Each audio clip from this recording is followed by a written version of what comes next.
I went to a comic book garage sale hosted by one of my favorite local sellers and came home with over 100 books for just 50 cents a piece. Today, I'm going to finish showing you the books from that haul by focusing on a few character-related runs I'm working on. What makes these books special is that everything you're going to see is either Bronze Age or older. Here's a little bit more footage from the sale, and then we'll get to the haul. Check it out.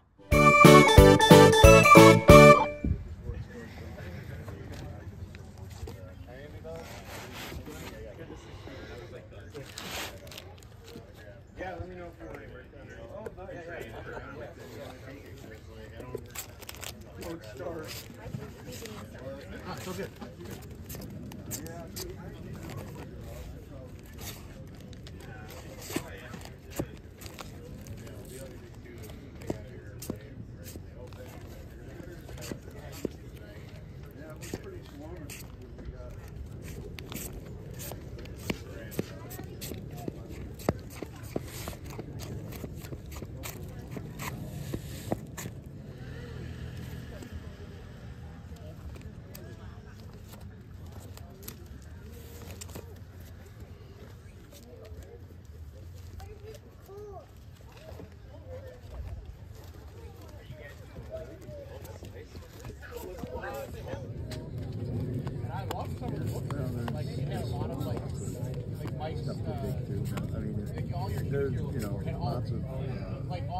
I'm back at the car.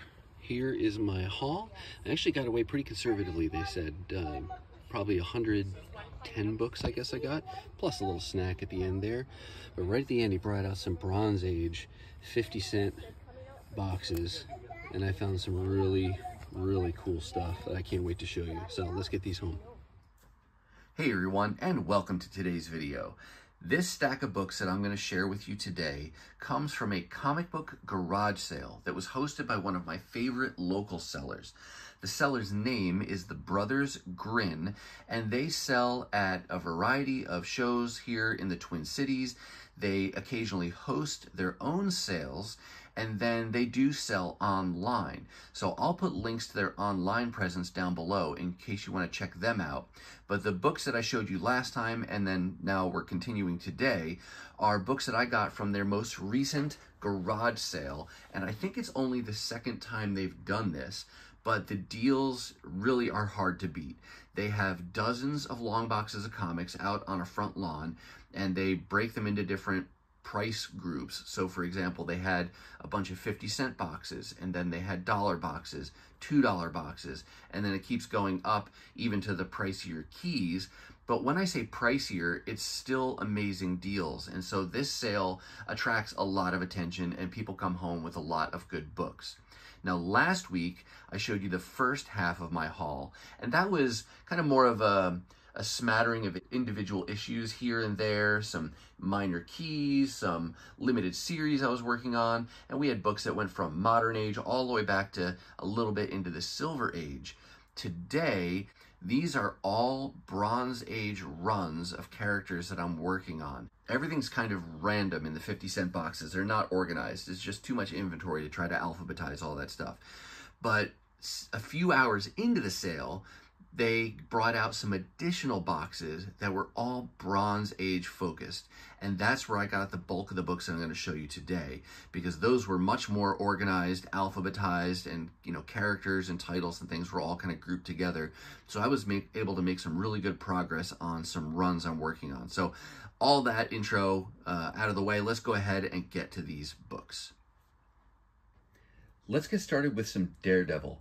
I got hooked on Daredevil after reading a trade paperback of the Born Again storyline, and then that made me want to get a bunch more of the Volume 1 issues. I've been particularly working on like issues 200 to 300 so I could capture that Ann Nocenti run. It has some John Romita Jr. art in there as well. I did have a few issues in the 300s that I got of Daredevil back when they first came out. There was a storyline, I forget the name, it was like Fall from Grace maybe, but it had a glow-in-the-dark cover on one of the issues, and I was always a sucker for those gimmick covers. But now I'm working on kind of that 200 to 300, and I've been getting a lot of the stuff after that as well, the different volumes, the Brian Michael Bendis run and things all the way up to current issues. But as far as the older stuff goes, I don't really have a goal of completing any certain section, but I will grab the issues I find that are good condition and at a really great price. And I got 4 issues that were between 100 and 200 at the sale, starting here with issue number 108, 109, 110, and 113. And I just love the character, and I love these covers from this era. These are early Bronze Age. I love this period where Black Widow is incorporated into the trade dress, and she's a part more of a regular character in his title. So I'm always happy to pick these up. The other thing I should mention about a variety of these books that you're going to see today, some of these, many of these even, fall within that range of years that they were doing the Marvel value stamps, but I have checked, and all but I think one of the comics I picked up at the sale are missing that value stamp. And I kind of have mixed feelings about that. On the one hand, it's a bummer, of course, because I'd like to have that intact for my own collecting reasons. But then, on the other hand, it's kind of cool when they're cut out, because that tells me that this was likely a kid or some reader who was not worried about the value and a monetary enjoyment of his or her comic books. It was about the enjoyment of the story, the character, and the cool things that were included in that. So mixed feelings when the Marvel value stamp is missing, but it's probably the biggest reason why I was able to get these for 50 cents. So definitely not complaining from that perspective either. Moving over here to Rom. This is a title you've heard me mention multiple times now in recent videos, because up until a year and a half ago, I wasn't even collecting this. And now the books I'm going to show you today bring me to the point where I only need 1 issue to complete the entire series. And can you guess what issue that is?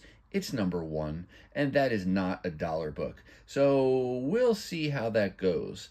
I will say that after collecting the entire 74 issues, other issues from this volume, and only missing number 1, you know, ROM number 1's not that expensive.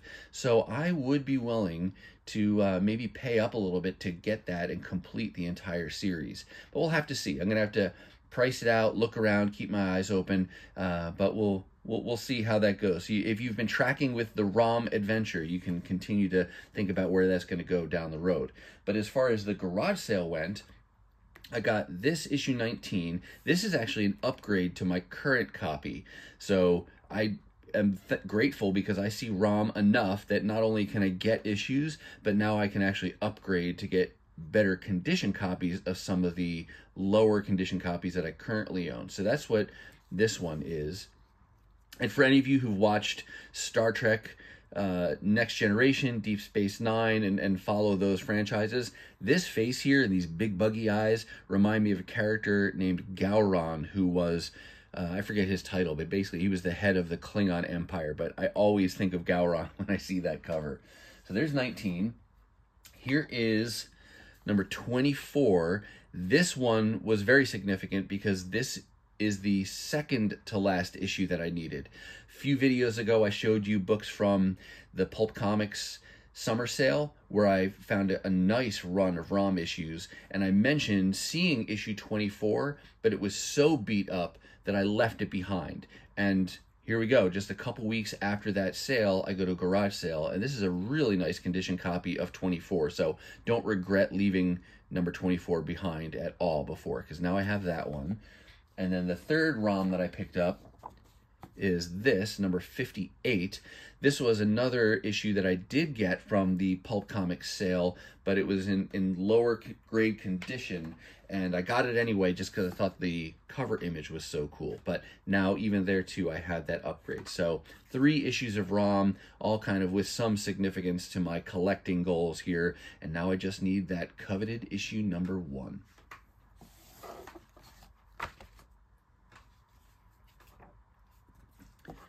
These next few issues were a really cool surprise.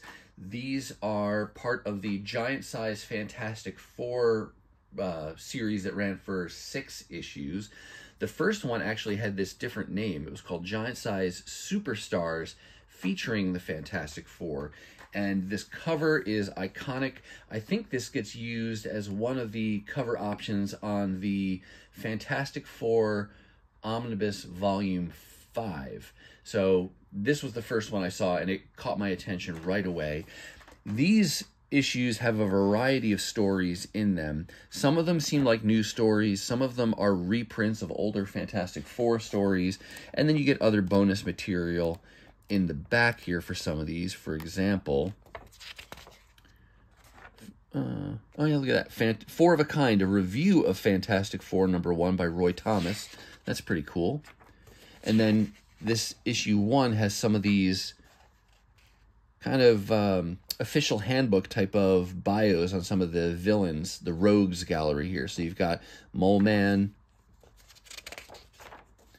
there's the Skrulls, Miracle Man, Submariner, Doctor Doom. So very cool that you get some of this bonus material at the back. And there you go. Look at that cover. Really kind of ripped away there. But again, these were 50 cents. So you're not expecting 9.8s on these. There's #1, but then they also had #2, #5, and #6. So that's great to get 4 of the 6 giant size FF issues all in one fell swoop for 50 cents a piece. This one's got a cool date stamp on it. So great stuff. Love getting these older issues, and if these were market price, I would never have them. So maybe I'll have them in collected edition format as I try to get Fantastic Four omnibus editions, but wouldn't expect to have these single issues. So it's a great, pleasant surprise to come across them like that, so cheap.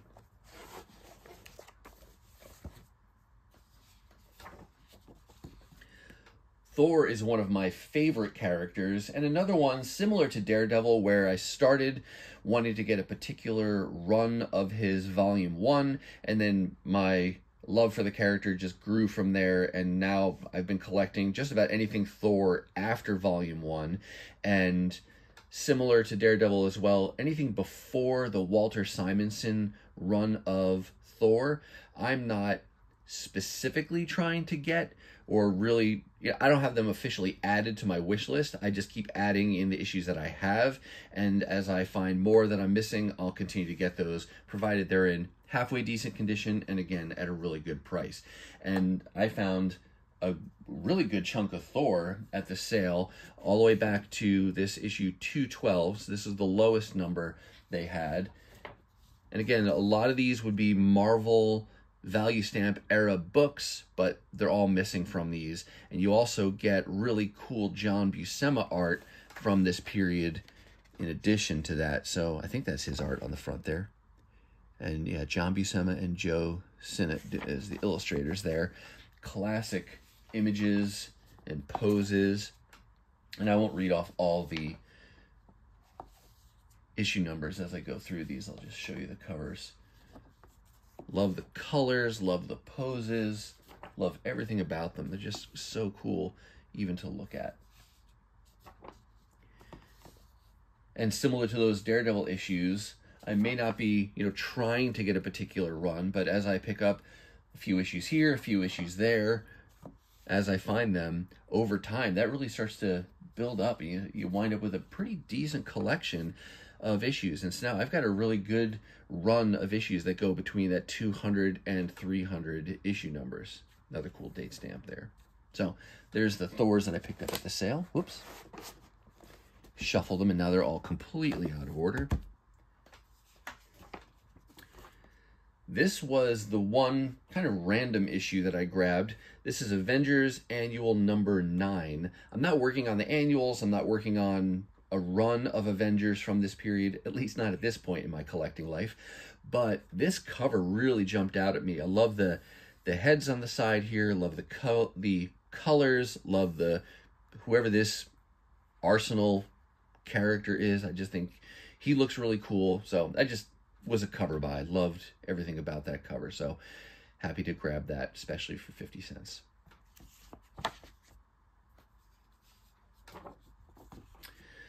Another title I made some really good progress on was Captain America Volume 1. His is similar story, not trying to get a full Volume 1. I'm trying to think where I started collecting Captain America. It probably wasn't even in Volume 1, but when I did get to Volume 1, it was around the Wade and Garney run on the title, which was way at the end of Volume 1, and I've since completed that, and now there's just either story arcs or art runs that I'm trying to get. For example, Mike Zeck had a run that I'm trying to complete. John Byrne had a run in here that I'm trying to complete. Obviously, Jack Kirby's very famous run I would love to put together, but it's not a completionist kind of a goal of getting all of Volume 1. The one thing I'll say, and you know, for those of you who are big Captain America fans are probably wondering, why hasn't he mentioned this yet? But the Mark Grunwald run, which ran for over 10 years. So there's a lot of issues that Mark Grunwald did. I haven't yet decided if or how I want to put those together. They're just starting to do an omnibus collection of his run. I think Volume 1 has been solicited, probably comes out, I don't know, sometime later this year or early next year. And it might be the kind of thing where I go that route. A lot of those issues at the same time are not keys, and so I could probably find them in the dollar bins. So all that to say that there's a couple different ways I could approach that, but I haven't really committed to one or the other yet. But I'm sure I'll get to the Mark Grunwald portion of this and say I want to complete that. But for now, and today, I've got some early issues that I was able to find. Always fun to find issues sub 200 for Captain America, because as you know, his self-titled run started with issue 100. So issue 162 is like having issue 62 of his series, or issue 63, I guess, technically. But they had a good number of issues in these lower numbers, starting here with 162, 171, 73, 74, iconic cover there on 176 where he's quitting, walking away, 184, 195, and then we're into this is the Jack Kirby run. I don't think it started with this one. It may have started with 193. I forget off the top of my head. But now we're into the Kirby Silver Age run. There's 196. Here is a book some of you will remember. This is issue 197. I showed a copy of this book several videos ago now that I picked up, a really kind of beat up copy of 197. But then at the garage sale, I found it again. And to refresh your memory, or for those of you who didn't see that video, the comparison was around, or I put the question to all of you around this fact. So here's the beat up copy that I got for, I think, 50 cents an earlier sale. Got drawing and ink in the trade dress. It's really beat up, lots of damage there. And then the one I have more recently from this garage sale is much better condition. There is still a bit of a cover wrapping there, but that's okay. That happens a lot of times. You can see it on these other issues also. But it would seem if I'm going to keep one and get rid of one, I would keep the one that's really nice condition compared to that other one. But the other difference between these two is that this nicer condition copy that I got does not have the Marvel value stamp, but this really beat up copy does have the Marvel value stamp. And I'd put the question to all of you to say, hey, would you keep one over the other? What would you do? And the most common answer was, well, why choose? Just keep them both. And there were a few people who said, you could probably remove the covers and swap them out. But I didn't feel like going that route. I would be fine, I think, getting the staples out, but putting the staples back in is where I would screw something up. So I went the easier route and said, you know what, I'll keep them both. So they are now nicely protected in a Mylar bag. And the reason I can have 2 books in this bag is because this is a halfback E. Gerber board. So it's completely acid-free all the way through. It's not just coated on one side, which means you could put a comic on either side or both sides. And that's what I do for a lot of my Mylar books, is I'll double up the books in the bag and board, so it saves space and it saves money, because every Mylar bag and board combo, you get 2 books instead of just 1. So thought I would just kind of revisit that story for those of you who remember seeing the first copy of 197. But we're not done. Here's 205. 206, still in the Kirby run. 214. 215. And then we jump way ahead to 252. Is this, I can't remember if this is Byrne or Zek on this one. This is John Byrne. This is John Byrne. But then there's Mike Zek on 263.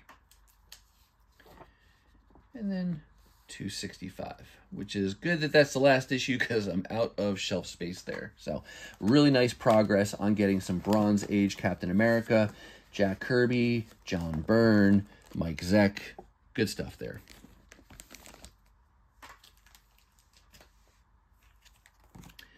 Here's another Bronze Age title that I just recently started collecting, at least beyond just a couple issues here or there that I wanted to get for other reasons.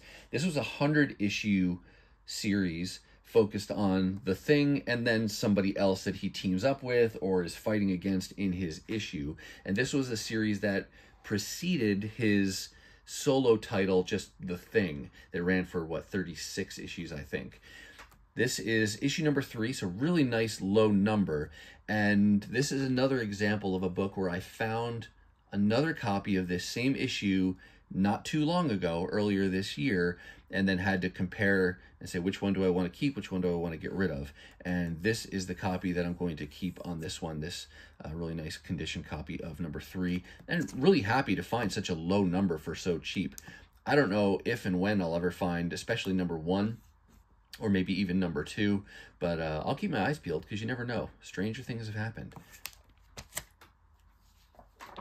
Oh, but I also got, sorry, a little jump in the gun there, thinking I'm going to the next title. Also found issue number 4. That's great to get another low number issue.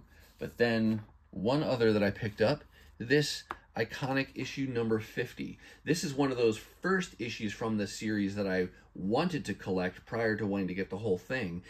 I wanted to get this because it's part of the John Byrne run on Fantastic Four, and it's part of the omnibus editions of his Fantastic Four run also. So this is Thing Battles the Thing, and you can see here, there you've got John Byrne doing words and pictures. So I wanted to get all of the John Byrne issues that were outside of the main title. I think he did some Marvel Team Up, Marvel 2-in-1, but there's a few of those issues outside of the traditional FF run that I wanted to get, just so I could have a complete John Byrne run, both in the omnibus editions, which I have, and then also in the single issue format.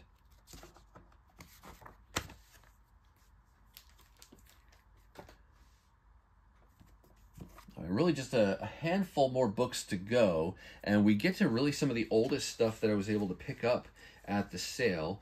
This issue, Marvel Collector's Item Classics, number 9, really beat up, right? You got evidence of tape there, the cover is ripped. I'm not going to be picky about condition when you talk about Silver Age reprint books like this, but this is a reprint title, so you've got these issues that are reprinted inside. And this title ran for 22 issues under this name, and with issue number 23, it was retitled Marvel's Greatest Comics. And I got that issue at the sale as well. Both of these really beat up. This one I will always pick up unless it were dangerously low condition, meaning like mold or something else that could negatively impact other comics around it. But I'll always get this low condition just because I never see these. This particular copy of 23 I got because it's the first issue that has that title, Marvel's Greatest Comics. It's got its own issues. The cover is much better intact than this other one here, but there's a lot of pen ink in here. Jim here must have had some fun writing on the cover of his comic book. But I wanted to get that because it's the first issue with that title. Maybe I'll find an upgrade copy someday, but at least for now I've got that placeholder. So really nice to pick up these 2 issues. And even though they're not actual Fantastic Four comics, they are reprints of early Fantastic Four comics that I don't really expect to ever own in, you know, first printing original single issue format. So really nice Jack Kirby art in there as well.